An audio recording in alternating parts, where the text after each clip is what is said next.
In today's video, I'm going to teach you how to deactivate a listing on Etsy. Start by opening a fresh browser window and searching for Etsy.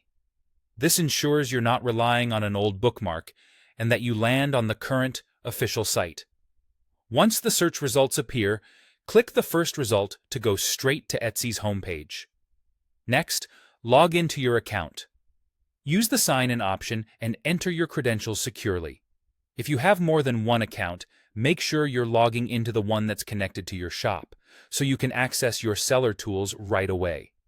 Now, look to the top of the page and click on your account menu, then go to Account Settings. This is a quick way to confirm you're in the right profile and gives you access to your seller-side tools. From here, navigate to your Shop Manager. Shop Manager is where all of your selling actions live, including orders, stats, and most importantly, for today, your listings. Inside Shop Manager, find the left-hand menu and click on Listings. This page shows every product currently in your shop, including active, inactive, and draft items. If you have a lot of items, you can use the search bar or filters to locate the one you want to deactivate.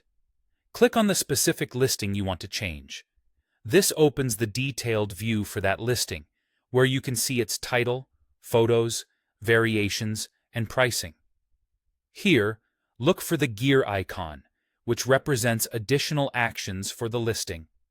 Depending on your view or device, the icon may be small, so take a moment to locate it near the listing controls. Click the gear icon, then choose Deactivate. Deactivating removes the item from public view and search, so shoppers can't buy it while it's inactive. This is useful if you're out of stock, pausing sales, or making updates you don't want customers to see yet.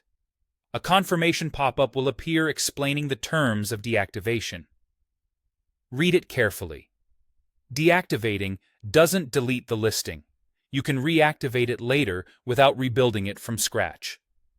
Keep in mind that a deactivated listing won't be visible to buyers and won't accept orders, but any existing orders tied to that listing remain in your Orders tab and should be fulfilled as usual. When you're ready, click Deactivate Now to confirm. That's it. You've successfully deactivated your Etsy listing. When you're ready to bring it back, return to Listings, switch to the Inactive tab, and reactivate it with a single click.